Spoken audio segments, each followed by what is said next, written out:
Terowongan. Cahaya matahari perlahan mulai sirna ketika Danan dan yang lain semakin dalam memasuki terowongan di hadapannya. Tak semengerikan gua sebelumnya. Terowongan yang mereka lewati seperti buatan manusia dengan beberapa celuk menyerupai kamat. Terowongan zaman Belanda. Sepertinya begitu, Jal. Strukturnya seperti goa Belanda lainnya. Mereka berjalan dengan penerangan cahaya senter yang mulai redup. Suasana siang mulai menghilang dan hembusan angin mulai tak terasa. Jauh semakin dalam, tiba-tiba terdengar suara yang mendekat ke arah mereka. Dengan sigap mereka bersembunyi di sebuah celuk goa dan mengawasi sosok yang mendekat ke arah mereka. Serak, serak. Suara langkah kaki terdengar dari dalam goa. Semakin dekat, Danan dan yang lain melihat keberadaan sosok makhluk seperti manusia. Namun satu kaki dan tangannya adalah tubuh ular. Siluman. Shh, diam Guntur, diam. Dirga melarang Guntur untuk berbicara. Mereka memperhatikan sosok itu yang melangkah ke arah luar. Namun sebelum makhluk itu sampai ke mulut goa, makhluk itu terbakar dan sirna begitu saja. Danan dan yang lain memperhatikan apa yang terjadi pada makhluk itu. Mereka pun mencoba memperhatikan dari mana makhluk itu berasal. Mereka pun melangkah dan menemukan sebuah sumur di salah satu sudut goa itu. Ada suara yang mendekat lagi dari dalam lubang sumur yang dalam itu. Mereka kembali bersembunyi dan mendapati keberadaan makhluk dengan wujud yang aneh lagi dari dalam sumur. Makhluk itu melakukan hal yang sama seperti yang sebelumnya. Ia berjalan menuju mulut goa dan musnah begitu saja setelah terkena oleh cahaya matahari. Tidak mungkin. Tiba-tiba wajah Rijal terlihat pucat. Ada apa, Jal? Tanya Danan bingung. Rijal melihat ke dalam goa dan mendapati ada pijakan-pijakan yang membentuk tangga menuju ke dalam sumur. Ia pun menyadari bahwa makhluk itu berasal dari tempat yang terhubung melalui sumur itu. Makhluk itu bukan dari alam ini, Dan, kata Rijal dengan wajah yang pucat. Tak sekedar menebak, Rijal juga berkomunikasi dengan Mbah Wijan secara batin. Mendengar perkataan itu, Guntur pun semakin cemas. Ia benar-benar merasakan keberadaan dirinya semakin dekat dengan Nyai Jambrong. Maksudnya sumur ini menghubungkan ke tempat lain, tempat makhluk itu muncul. Benar. Guntur pun mendahului dan bersiap menuruni sumur yang terlihat begitu tua itu. Guntur, jangan gegabah kamu. Nyai Jambrong ada di sana, Mas. Kalau aku yang tidak sepeka kalian saja merasakan bahaya seperti ini, pasti sesuatu yang mengerikan benar terjadi di sana. Tolak Guntur yang bersiap menuruni sumur itu. Danan dan Cahyo pun tidak menampik kenyataan itu. Mereka merasakan sumur itu menghubungkan mereka dengan kekuatan gaib yang begitu besar.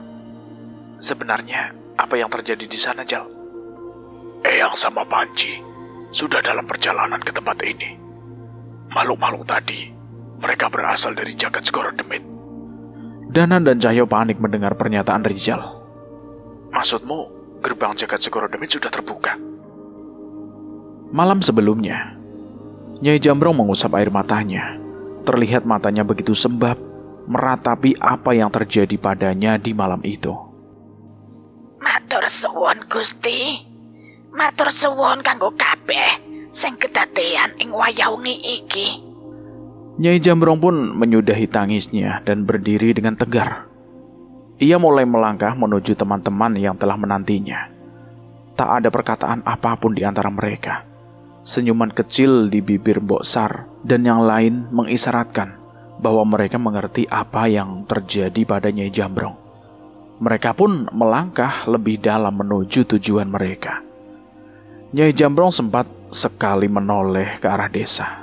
Saat itu bukan desa mati yang terlihat di matanya. Ingatannya membuat ia melihat desa Giriwening di zaman dulu, tempat di mana ia memulai kisah cinta dengan kekasihnya. Langkah kaki mereka membawa mereka menuju komplek pemakaman tua yang ditumbuhi oleh ilalang. Bajiwo dan Beliwajah membukakan jalan dengan menyibakkan ilalang itu. Berhenti. Boksar menyadari sesuatu. Ia berjalan ke salah satu arah dan menemukan sebuah jasad tanpa kepala di sana. Sesuatu baru saja terjadi. Kang Jawir mendatangi jasad itu dan menyadari bahwa kepala itu terpisah bukan dengan senjata tajam, tapi dengan tarikan yang begitu kuat. Ini teh bukan ulah manusia. Saat itu ada perasaan yang aneh menyelimuti mereka. Brak! Jangan macam-macam. Tiba-tiba Nyai Jambrong melesat menendang sosok makhluk berwujud pria tua yang membawa cangkul. Tak ada yang menyadari bahwa sosok itu sudah mengincar kepala pengikut Boksar. Harus ada bayaran. Kita tidak bisa memasuki tempat ini tanpa bayaran, ucap sosok yang menunggu pemakaman itu dan tatapan yang tajam. Jadi, jasad pemuda ini adalah bayaran yang diberikan oleh seseorang, tebak Beliwajah. Tidak ada bayaran lagi yang akan kau terima, makhluk laknat. Boksar mulai marah. Keempat pengikutnya bersiap menunggu perintah Boksar. Namun Boksar menahan mereka dan mengeluarkan sebuah botol kecil. Ia pun mengeluarkan sebuah pil hitam dari botol itu dan memasukkan ke dalam mulutnya. Sadar akan apa yang akan dilakukan Boksar, Nyai Jambrong dan yang lain pun mundur. Sebuah mantra dibacakan oleh Boksar sambil mengunyah pil hitam itu. Pahit, mulut Kang Jawir teh pahit, ucap Kang Jawir yang merasakan keanehan. Bajiwo pun menarik Kang Jawir untuk ikut mundur. Mereka harus mengambil jarak agar tidak terpengaruh dengan ajian yang digunakan oleh Boksar. Sementara itu sosok makhluk penunggu makam itu merasakan yang lebih mengerikan. Ia merasakan rasa pahit yang menjulur dari lidah hingga ke seluruh tubuhnya. Apa yang kau lakukan? Boksar bergeming dan terus membaca mantra-mantra dengan pil hitam di mulutnya. Makhluk itu merasakan bahwa apa yang ia rasakan berasal dari Boksar dan hendak mengincar dirinya. Tanpa masuk di nalar, sosok makhluk penunggu makam itu tiba-tiba sudah berada di belakang Boksar dan mengayunkan cangkulnya. Plak! Tepat bersamaan dengan Boksar menggigit dan memecahkan pil hitam di dalam mulutnya. Saat itu juga makhluk penunggu makam itu ambruk dengan tubuh yang terbelah-belah. Makhluk itu pun mati seketika tanpa mampu melakukan perlawanan. Cuy, Boksar meludahkan sisa pil itu ke tubuh makhluk yang perlahan mulai berubah menjadi asap hitam. kita lanjutkan perjalanan kita. Mereka hanya menatap sisa-sisa tubuh makhluk itu dan masuk ke dalam kompleks pemakaman tua. Nyai Jambrong mengarahkan mereka ke satu tempat. Namun arahnya melangkah seolah sengaja untuk melewati sesuatu. Nyai Jambrong berhenti sejenak di sebuah makam. Ia menemukan sebuah makam yang telah digali dengan nama yang sangat ia kenal di batu nisan itu. Tangan Nyai Jambrong mengepal begitu keras saat mengetahui makam itu sudah berlubang. Ini teh makam siapa? Apa yang diharapkan dari makam ini? Benar, sesuatu yang ada di makam ini pasti bukan sesuatu yang biasa. Beliwajah menebak. Tanpa merespon mereka, Nyai Jambrong jongkok dan mengelus-elus batu nisan itu. Seharusnya jasadnya telah musnah di telan bumi. Lalu apa yang mereka cari dari makam ini? Gumam Nyai Jambrong dengan wajah yang sedih. Kamu mengenalnya? Siapa namanya? Linggajaya? Tanya Mbok Sar sambil membaca batu nisan itu. Dia suamiku, Sar. Mendengar jawaban itu seketika raut wajah Mbok Sar dan yang lainnya berubah. Suami Nyai Jambrong. Tak ada satu pun dari mereka yang berpikiran untuk membayangkan suami dari seorang pendekar tua bernama Nyai Jambrong. Dan di tempat ini, mereka semua benar-benar melihat sisi manusiawi dari pendekar tua itu. Tidak mungkin. Jika ia hidup di zaman itu, seharusnya tubuhnya sudah habis terurai dalam tanah. Lalu untuk apa ada yang membongkar tanah ini? Beli wajah mencoba membaca keadaan. Nyai Jambrong menggeleng. Ia benar-benar tidak mengerti dengan apa yang terjadi. Raut wajah sedih kembali terlihat di wajah Nyai Jambrong ketika melihat keadaan makam suaminya itu. Setelah kematiannya, aku tak pernah mengunjungi makam ini sekalipun. Aku hanya memandangnya dari jauh, tanpa berani untuk menemuinya. Ucap Nyai Jambrong.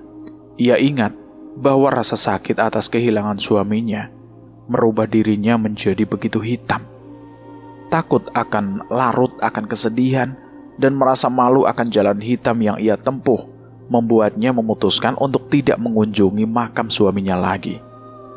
Walau begitu, tak ada petunjuk yang bisa didapatkan dari sana. Hanya satu tempat yang tersisa di desa itu yang mungkin terdapat apa yang mereka cari. Nyai Jambrong pun kembali berdiri dan memimpin mereka menuju tempat yang tertutup ilalang tinggi dengan ujungnya sebuah gua yang begitu tua. Sepertinya mereka juga masuk ke sana, kata Beli Wajah yang masih penasaran dengan sosok yang datang lebih dulu sebelum mereka. Benar, kita jangan membuang waktu lagi, sambung Mbok Sar. Beli Wajah sempat tertahan saat memasuki gua itu. Ia merasakan perasaan yang begitu kelam dari dalam. Ada yang melakukan ritual, ucapnya sambil mendentingkan cawan kuningan di tangannya. Suara denting dari cawan itu menggema di mulut goa. Namun gelombang kekuatan putih dari dalam itu tidak mampu menembus ke dalam goa. Ini kekuatan dari alam lain. Nyai Jambrong dan yang lain mengerti maksud Beli Wajah. Mereka masuk lebih dalam melewati goa yang membentuk sebuah terowongan itu. Ada celuk berbentuk seperti kamar-kamar kecil yang dihuni oleh makhluk-makhluk mengerikan. Mulai dari sosok nenek tua berpakaian Belanda yang sedang memainkan rambutnya, hingga prajurit Belanda yang menenteng kepalanya sendiri. Saat mereka melintas, sosok nenek yang berpakaian Belanda itu keluar dan menatap mereka dari belakang. Mbok Sar dan yang lain menyadari hal itu dan menoleh. Hentikan mereka. Yang mereka lakukan akan menghancurkan alam ini. Sosok nenek itu berkata dengan wajah yang datar. Di sisi lain, prajurit tanpa kepala itu pun keluar dari tempatnya dan memperingatkan mereka. Yang akan mereka dapatkan tidak akan sebanding dengan apa yang dikorbankan. Mbok Sar mendekat ke arah nenek tua itu, sementara Beli Wajah mendekat ke arah prajurit Belanda itu. Siapa yang kalian maksud? Sepasang manusia muda. Mereka mencuri kekuatan dari alam lain yang selama ini tersegel, jawab nenek tua itu. Namun setelahnya ia kembali ke tempat persembunyiannya. Mereka hanya akan menjadi bagian dari kami jika terus melakukan niatnya. Suara dari kepala yang ditenteng oleh prajurit itu memperingatkan Beli Wajah. Roh itu hanya mendekat sesaat sebelum akhirnya kembali ke tempat di mana roh mereka terikat. Walau begitu, peringatan dari mereka sudah cukup untuk menjelaskan situasi di sana. Semakin dalam mereka melangkah, semakin firasat buruk mengusik mereka. Ada cahaya samar dari sisi terdalam gua. Perasaan aneh itu berasal dari sana. Pemandangan yang megah dan mengerikan pun terlihat di hadapan mereka.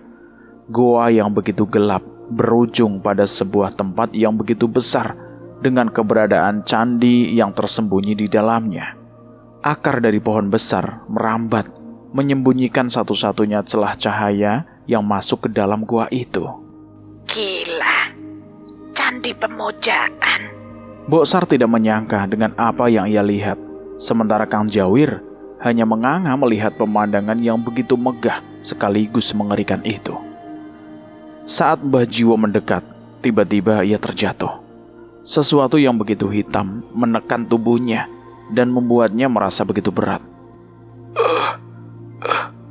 Ada kekuatan yang menyelimuti tempat ini.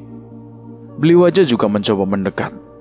Ia berhasil berjalan beberapa langkah, namun ia pun terpental, tapi mampu menembus kekuatan yang meluap di sekitar candi itu. Boksar, Bliwaja menyadari sesuatu. Ia meminta Boksar mendekat dan memeriksa tempat itu. ada yang aneh. Apa yang kita lihat tidak seperti apa yang terjadi sebenarnya.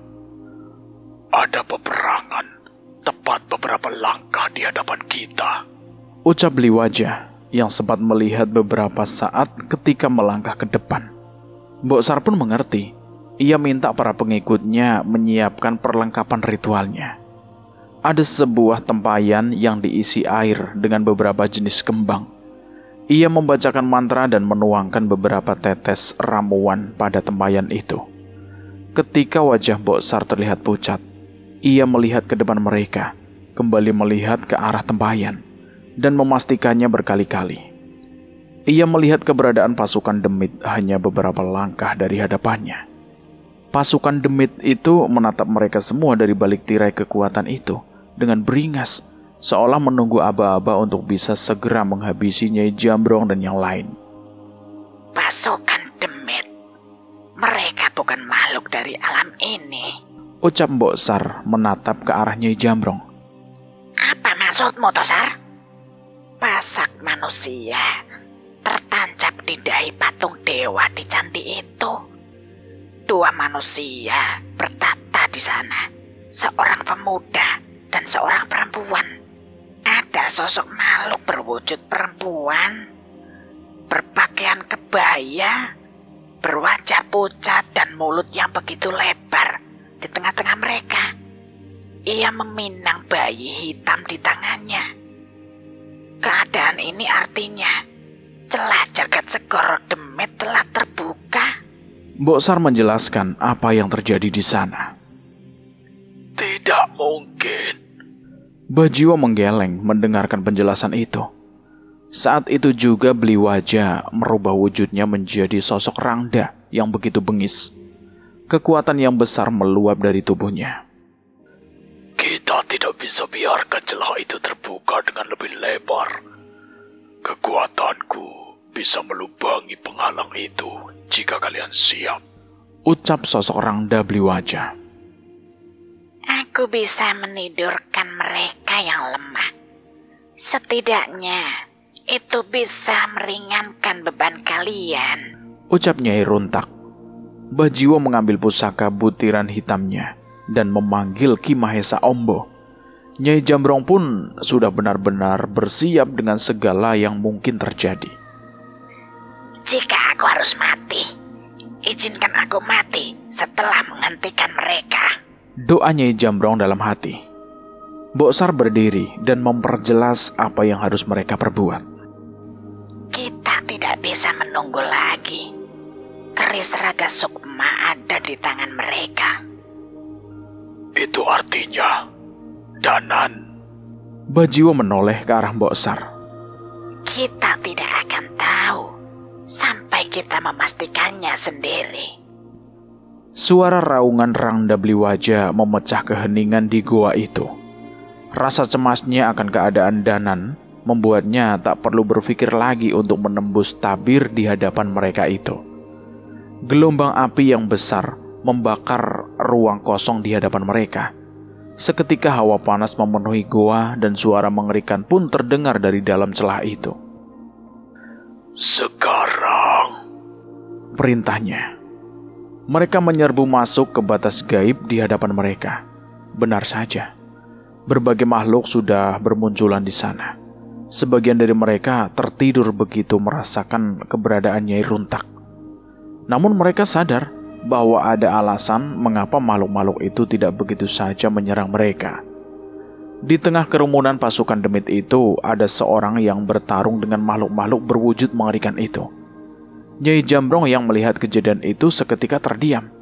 Air matanya tiba-tiba menetes, tak mampu percaya dengan apa yang ia lihat. Nyai, Bajiwo mencoba menahan Nyai Jambrong yang seketika berlari menembus kerumunan pasukan demit itu. Namun Nyai Jambrong tidak menggubris.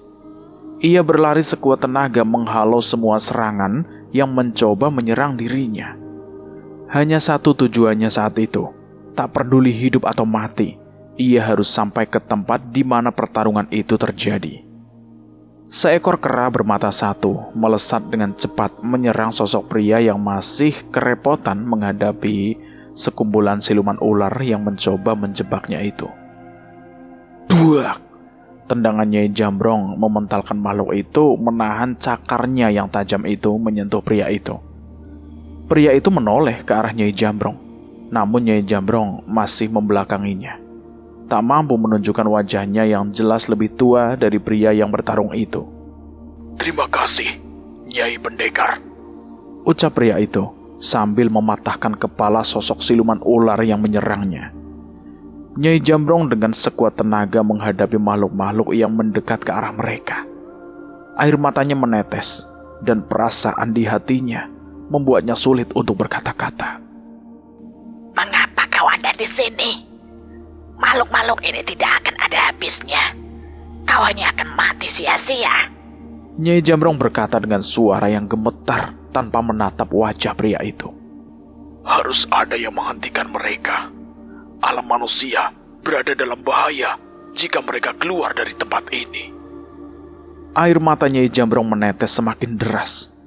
Ucapan itu menandakan bahwa sosok yang bertarung di dekatnya itu adalah sosok yang ia kenal. Kau bahkan tidak merubah sedikit pun. Kobaran api membakar sebagian pasukan demit itu. Rangda Bliwaja mengamuk.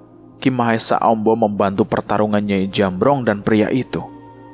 Bajiwo pun sudah memainkan pecut pusakanya menghadapi segala makhluk yang datang kepadanya.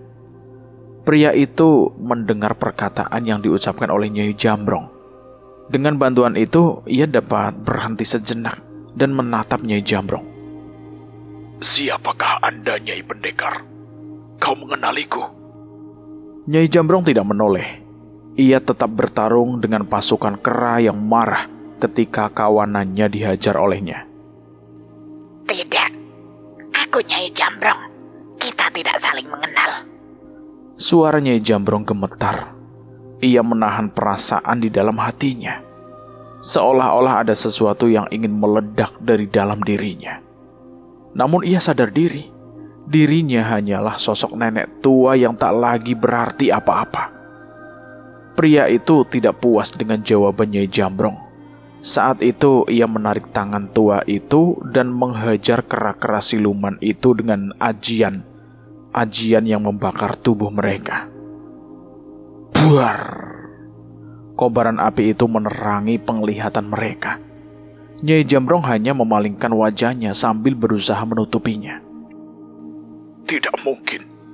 Suminah. Kau Suminah. Pria itu mengenalinya. Bukan. Aku bukan perempuan cantik dan muda seperti Sumina yang kau maksud. Balas Nyai Jambrong yang terus berusaha menghindar. Tapi pria itu tidak peduli. Di tengah pertarungan itu, pendekar itu memeluk seorang nenek tua yang masih terus menangis hingga matanya sembab. Lepaskan. Tidak pantas seorang pendekar sepertimu memeluk seorang nenek tua. Ucap Nyai Jambrong. Kang Jawir yang mendengar ucapan itu pun menggerutu. Terus aing teh kumaha? Bisiknya sambil menoleh ke arah Nyai Runtak di punggungnya yang jauh lebih tua dari dirinya. Pendekar itu tidak peduli. Raut wajahnya yang sebelumnya terlihat tegang tiba-tiba mencair. Aku pernah berharap seandainya aku kembali bangkit, setidaknya aku bisa bertemu denganmu, Sumina. Aku kira itu mustahil. Air mata haru mulai menetes di pipi pria itu. Sudah, Linggajaya. Sudah. aku sudah tidak pantas. Linggajaya tidak peduli. Ia terus menatap Nyai Jambrong dengan senyumannya. Di matanya, Nyai Jambrong tetaplah Suminah, satu-satunya perempuan yang ia cintai dengan segenap hatinya. Kau sudah mati, Linggajaya. Bagaimana kau bisa berada di sini? Ini sudah ratusan tahun semenjak kematianku, Suminah. Bagaimana kau masih bisa hidup sampai saat ini?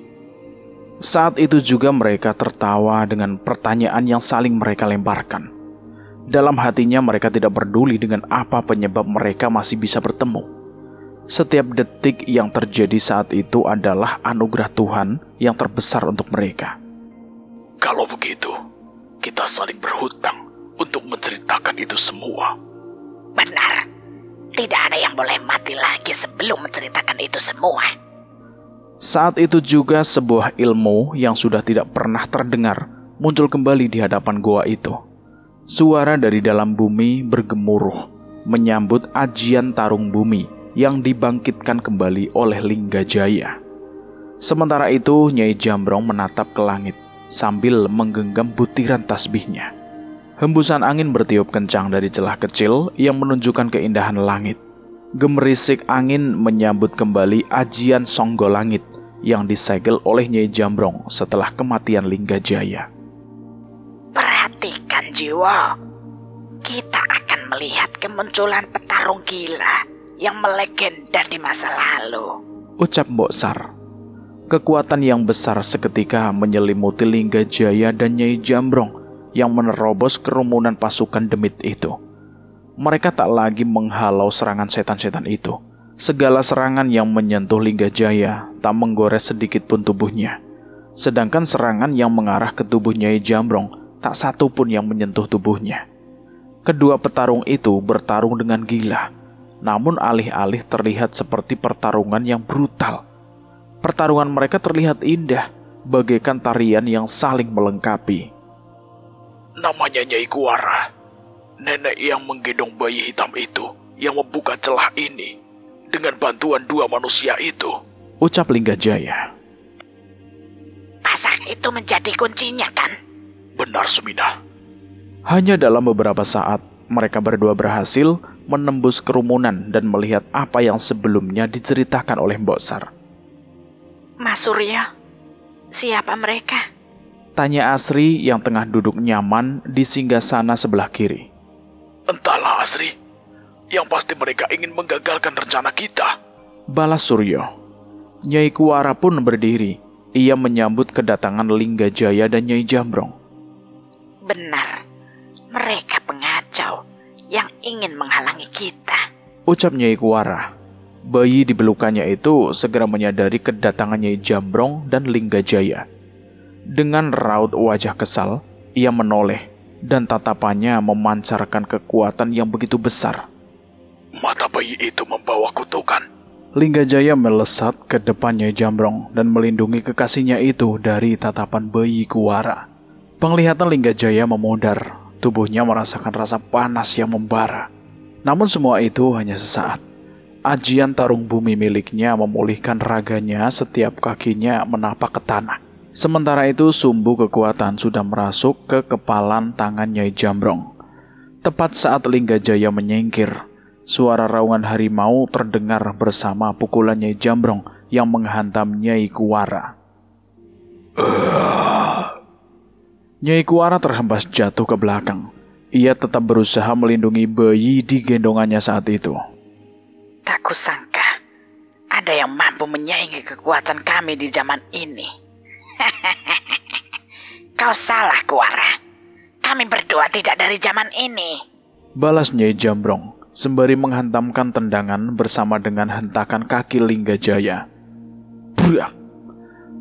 Lantai singgasana itu hancur, namun Nyai Kuara sudah tidak ada lagi di sana.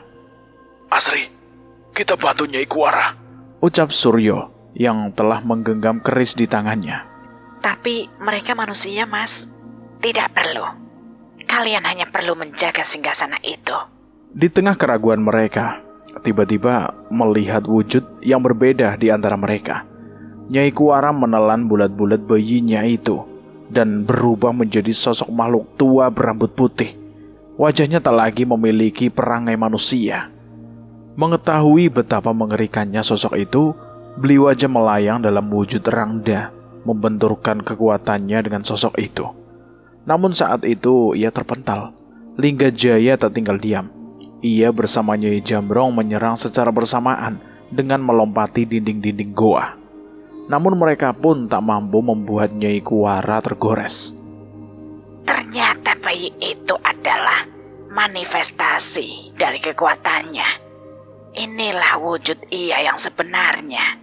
Kang Jawir teh takut Nyai Kuara menyerap kekuatan dari celah itu terus. Mendengar ucapan Kang Jawir, mereka pun sadar. Kekuatan apapun mereka menyerang Nyai Kuara, kekuatan dari celah Jagat Segoro Demit akan memulihkan dirinya dan memperkuat dirinya lagi. Sial, jadi sekuat ini makhluk pembuka gerbang, keluh Mbah Jiwo. Merasakan keadaan akan semakin berbahaya, Bliwaja pun tak lagi menahan kekuatannya.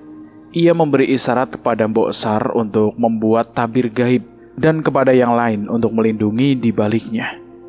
Tubuh Rangda Bliwaja pun menyala keemasan. Kekuatan yang mengerikan meledak-ledak di langit-langit goa. Nyai Kuara yang menyerap kekuatan Jagat Segoro Demit pun merasa terancam dengan kekuatan itu. Ia membuat tabir gaib untuk melindungi singgasananya. Duar, duar, duar. Dua kekuatan besar beradu di dalam goa itu. Cahaya emas dari Rangda dan kekuatan hitam dari Nyai Kuara. Benturan kekuatan itu menghabisi sedikit demi sedikit pasukan demit yang berada di sana. Gila, kekuatan itu. Aku ingin kekuatan sebesar itu, teriak Surya yang gemetar melihat kemampuan Bliwaja. Sedangkan Asri terlihat pucat. Ia tidak menyangka akan melihat pemandangan mengerikan seperti ini di perjalanannya. Mas, aku takut mas. Apa kita bisa keluar hidup-hidup dari situasi ini? Tidak. Kita akan keluar dengan kesempurnaan. Nyai Kuara sudah menjanjikan kedikjayaan kita jika kita menyelesaikan lelah kuku ini. Asri gemetar. Ia beberapa kali menatap paku yang mereka ambil dari tubuh Linggajaya yang saat ini tertancap di dahi patung menyerupai dewa. Kalian teh manusia kan? Pergi dari sana. Kalian bakal mati kalau terus berada di sana. Beresek. Kami tahu. Kalian ingin merebut tahta ini dari kami. Tak akan kubiarkan, ucap Suryo keras kepala. Asri yang mulai ragu ingin beranjak dari singgasana batu itu, namun Suryo menatapnya dengan tajam. Sabar Asri, sedikit lagi. Nyai tidak akan kalah. Kekuatan yang begitu besar pun meledak. Cahaya emas bersinar pekat, membuatkan setiap makhluk yang melihat dengan mata. Saat cahaya itu menghilang, terlihat Bliwaja terjatuh di tanah dengan darah yang bermunceratan dari mulutnya. Bliwaja! Mbah Jiwo segera menjemput Bliwaja dan membawanya ke dalam tabir gaib yang dibuat oleh Mbok Sar. Inilah batasku, ucap Bliwaja yang sekarat. Linggajaya dan Nyai Jambrong takjub melihat apa yang terjadi. Seluruh pasukan dedemit itu musnah dengan kekuatan Bliwaja. Bahkan di zaman mereka muda pun mereka tidak pernah melihat ada manusia yang bisa mengerahkan kekuatan sebesar itu. Nyai Kuara yang begitu mengerikan pun terkapar di lantai singgasananya. Terkutuk kau. Nyai Kuara merasakan rasa sakit yang tak berkesudahan. Ia berusaha berdiri, memulihkan dirinya, dan memanggil kembali pasukan-pasukan demit dari celah Jagat Segoro Demit itu. Tapi semua usahanya itu tidak membuahkan apapun. Apa yang terjadi? Rasa sakit dari serangan Bliwaja masih menjulur di seluruh tubuhnya. Tak ada satupun makhluk dari Jagat Segoro Demit yang datang. Ia menoleh ke celah yang ia buka, dan celah itu tak lagi terlihat. Manusia brengsek, apa yang kalian lakukan? Saat itu Nyai Kuara menyadari bahwa pasak di dahi patung dewa itu sudah hilang. Siapa yang mampu mencabut pasak itu dari patung dewa? Mata Nyai Kuara pun segera menemukan Mbah Jiwo yang kini menggenggam 2 buah pasak di tangannya.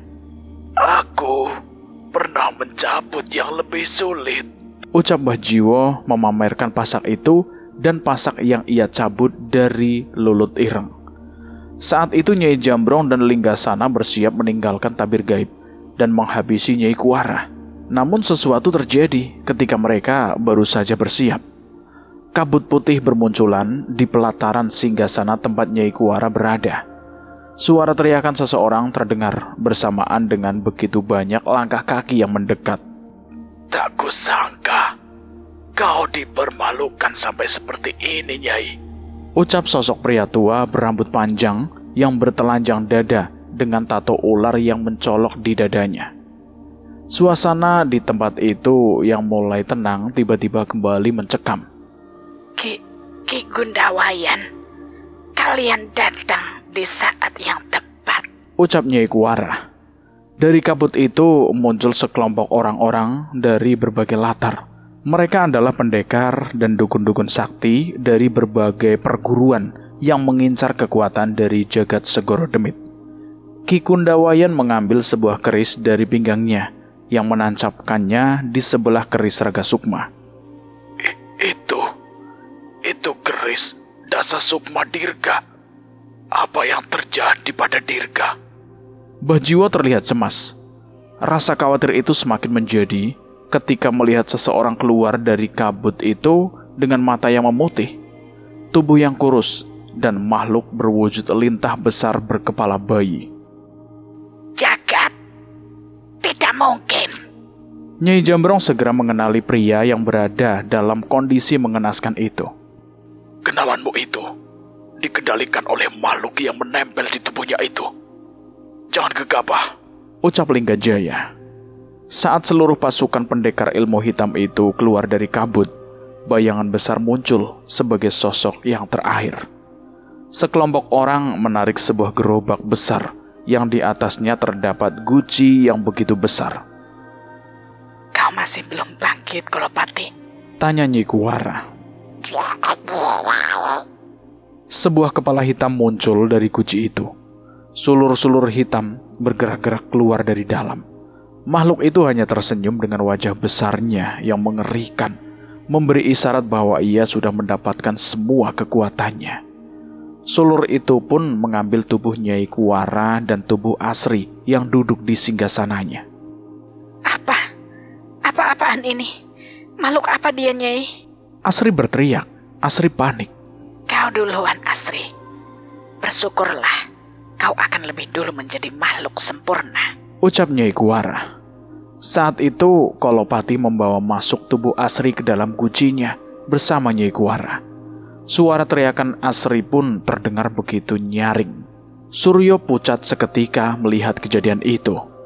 Ia beranjak dari singgasananya dan mulai ragu dengan apa yang terjadi. Tenanglah, temanmu telah disempurnakan, ucap dukun buta yang berada di dekat Suryo. Tidak mungkin jika Asri sampai kesakitan seperti itu.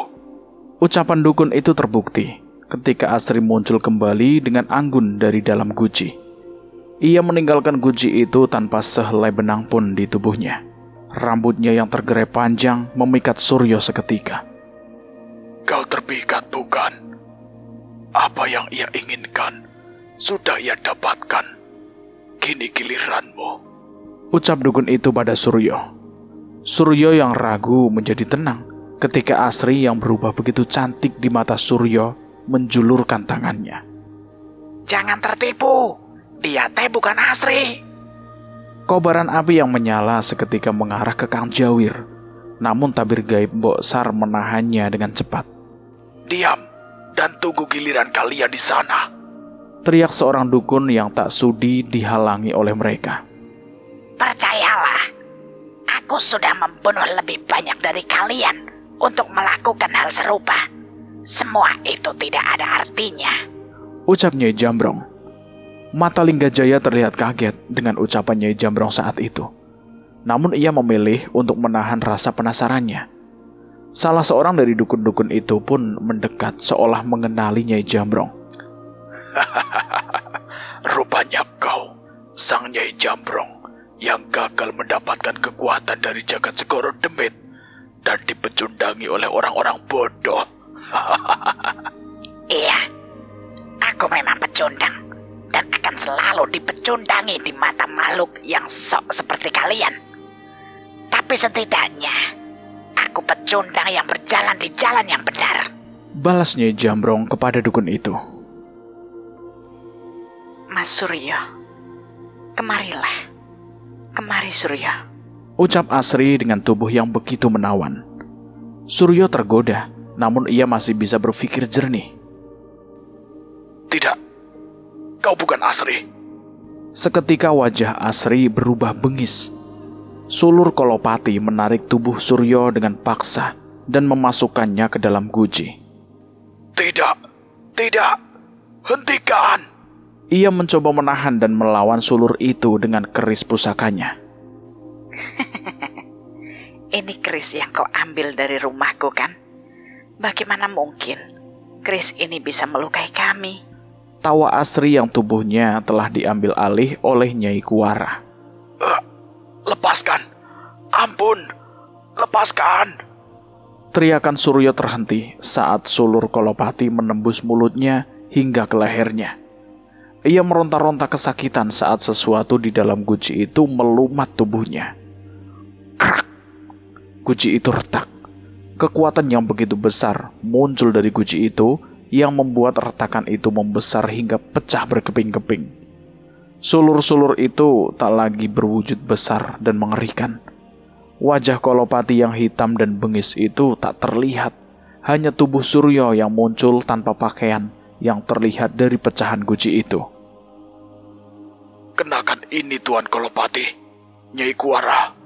Ucap beberapa seorang dukun yang mengantarkan pakaian kepada wujud baru dari Kolopati dan Nyai Kuara.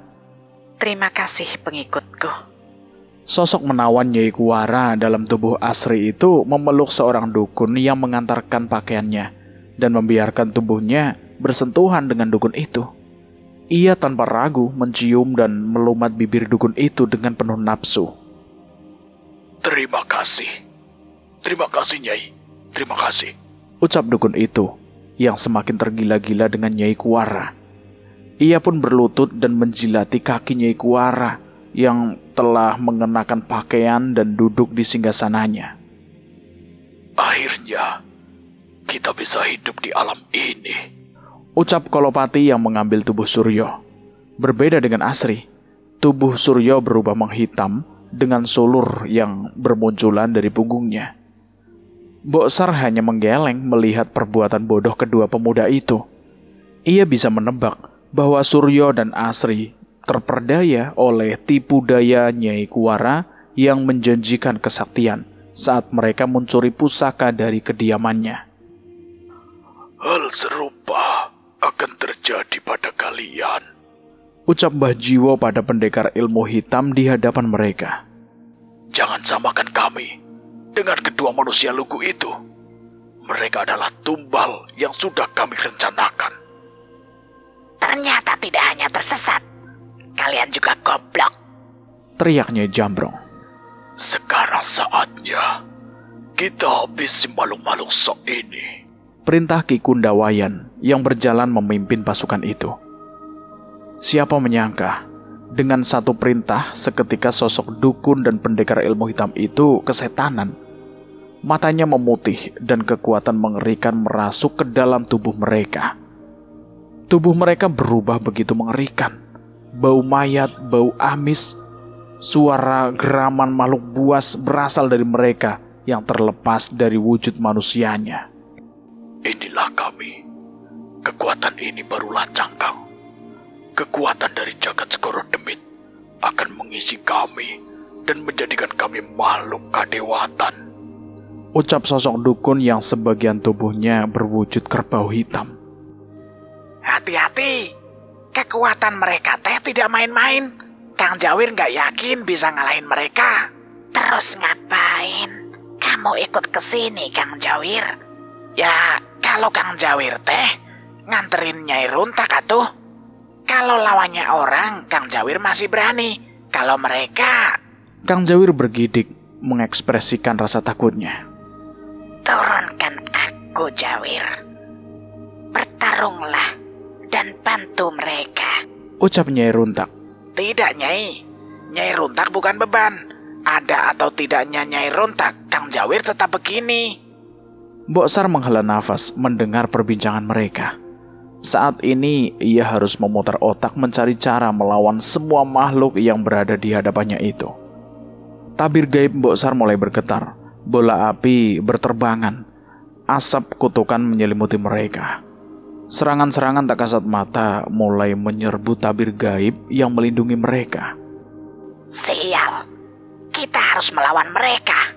Walau gabungkan kekuatan kita, aku bahkan tidak yakin bisa mengalahkan Nyai Kuara yang sekarang. Tabir gaib ini tidak akan bertahan lama. Pilihannya bertahan dan mati di sini, atau mengurangi kutukan mereka sebisa kita. Linggajaya menoleh dan menatap wajah Nyai Jambrong. Ia tidak akan mengira akan melihat wajah seseorang yang tak kenal menyerah itu lagi. Kalau begitu, aku akan selalu di sampingmu, Suminah.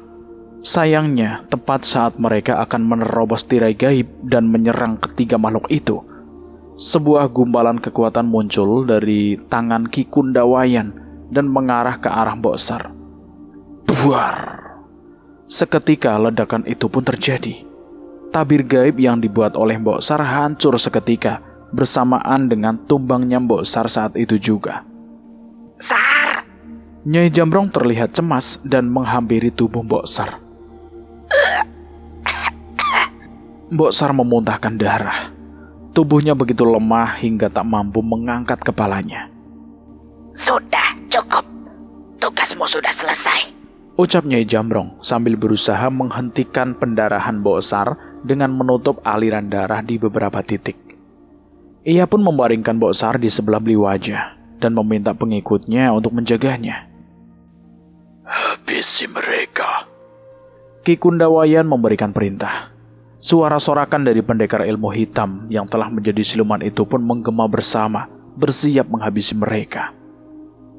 Tangan Bajiwo gemetar. Nyai Jambrong dan Linggajaya mengepalkan tangannya, mengarahkan seluruh kekuatannya. Walau mati pun, Kang Jawir bakal jadi setan buat ngelindungi Nyai Runtak. Jangan khawatir, Nyai. Ucap Kang Jawir dengan kaki yang gemetar, seolah sudah menanti untuk memuaskan hasrat membunuh. Para pendekar ilmu hitam itu tanpa ragu menyerang dengan bengis. Pengkhianat aliran hitam sepertimu pantas mati. Ucap pendekar yang setengah wajahnya berwujud anjing. Ia menghunuskan tombak pusakanya yang berselimutkan kekuatan hitam ke arah Nyai Jambrong yang lengah. Jangan sentuh guruku. Suara itu terdengar bersama sebuah pukulan yang menggelegar layaknya suara guntur. Pendekar itu pun terpental dengan pukulan yang dilepaskan oleh guntur yang muncul tiba-tiba. Lepaskan Mas Jagat. Teriak Dirga yang tiba-tiba mengamuk bergantian bersama Guntur dalam melancarkan serangan. Guntur? Dirga? Nyai Jambrong tak menyangka akan kedatangan mereka berdua. Ki Kundawayan tak ingin berlama-lama. Ia melemparkan kekuatan hitamnya yang lebih besar untuk memusnahkan Nyai Jambrong dan yang lain. Benar-benar mengganggu. Ki Kundawayan sudah mulai jengah dan ingin menghabisi mereka dalam satu serangan. Larilah, biar aku yang menangani ini. Ucap beli wajah yang berusaha berdiri dan mengerahkan sisa tenaganya. Tidak perlu. Wanasura! Sosok Wanasura seketika muncul, menghantam gumpalan kekuatan hitam besar sebesar dirinya itu kembali ke Kundawayan. Ledakan besar terjadi tertahan kembali oleh Ki Kundawayan. Saat asap dari ledakan itu menghilang, terlihat keberadaan Danan, Cahyo, dan Rijal berdiri di hadapan Nyai Jambrong dan yang lain. Kalian, bagaimana kalian bisa sampai ke tempat ini? Bukankah sudah sewajarnya jika orang yang memiliki tujuan yang sama akan bertemu waktunya? Balas Danan. Bisa-bisanya kalian mencoba menangani masalah ini tanpa kami. Wujud Wanasura kembali memudar dan kembali ke tubuh Cahyo. Nyai Jambrong sadar bahwa Walaupun bisa memanggil wujud asli Wanasura, Cahyo tetap tak mampu bertahan lama di alam manusia. 2 Sambara dan 2 keris pusaka sukma. Rencana kita benar-benar berhasil, ucap Nyai Kuara. Tinggal 1 lagi. Ia akan muncul sebentar lagi. Walaupun mereka muncul membantu Nyai Jambrong, Danan dan Cahyo sadar bahwa mereka belum menemukan cara untuk mengalahkan ketiga kekuatan besar itu. Tangan Danan gemetar. Ia memutuskan jalan terakhir yang mungkin akan ia coba ketika nyawa teman-temannya dalam bahaya. Sebuah telur misterius pemberian Abdi Jinten pun tergenggam di tangannya. Di tengah kekalutannya itu, tiba-tiba sebuah suara terdengar di goa. Jangan pernah kau makan telur itu. Suara itu menggema di goa, dan dengan cepat mereka mengenali suara itu. Itu Pak Le itu. Teriak Cahyo dengan semangat. Terlihat dari kejauhan, sosok Pak Le yang mendekat. Tubuhnya penuh dengan luka, namun Danan dan Cahyo merasakan sesuatu yang meyakinkan dari dirinya. Cerita ini bersambung sampai di sini dulu. Saya akan melanjutkan ceritanya lagi di part berikutnya. Bagaimana menurut teman-teman tentang cerita ini? Silahkan tulis di kolom komentar. Terima kasih juga buat teman-teman yang sudah mendengarkan cerita ini sampai habis. Semoga kalian sehat selalu, panjang umur, bahagia selalu, dan sukses selalu. Dan saya mohon maaf jika ada kesalahan kata. Saya pamit undur diri.